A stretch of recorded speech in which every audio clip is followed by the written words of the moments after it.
যদি কখনো দেখেন দুনিয়া আপনাকে ভাঙতে চাচ্ছে, নামাতে চাচ্ছে, ধ্বংস করতে চাচ্ছে, আপনি রবের উপর তাওয়াক্কুল করে নবীর প্রেম ভালোবাসা নিয়ে একটু ধৈর্য ধরে সময়ের অপেক্ষা করবেন, সময়ের অপেক্ষা করবেন, রবের হুকুম আসা পর্যন্ত সময়ের অপেক্ষা করবেন।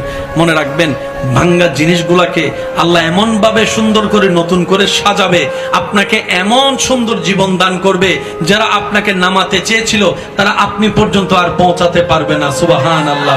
যারা আপনাকে টেনে ধরে নামাতে চেয়েছে তারা অনেক পিছনে পড়ে থাকবে, আপনি রবের রহমত নিয়ে অনেক দূরে এগিয়ে থাকবেন।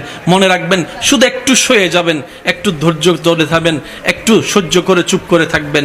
যত সইবেন তত পাইবেন, যত সইবেন তত পাইবেন। কোনো আফসোস নাই, কোনো আপত্তি নাই, কোনো হা হুতাশ নাই। রবকে শুধু এতটুকু বলবেন যখনই মন খারাপ হবে, সিজদায় মাথাটা ঝুঁকিয়ে, ইয়া রব, আমি যা পেয়েছি কোনো কিছু পাওয়ার যোগ্যতা আমার কাছেই নেই, সব তুমি দয়া করে দান করেছো, সব তুমি দয়া করে দান করেছো। একটা জিনিস পাওয়ার যোগ্যতা আমার নাই, এই চোখ পাওয়ার মতো যোগ্যতা আমার কাছে নেই, এই কান শোনার মতো কান আমার কাছে নাই। আল্লাহ, কোনো কিছুরই পাওয়ার যোগ্যতা নাই, তুমি দয়া করে দেখার জন্য দুইটা চোখ দিয়েছো, তোমার দরবারে শুকরিয়া। সুবহানাল্লাহ।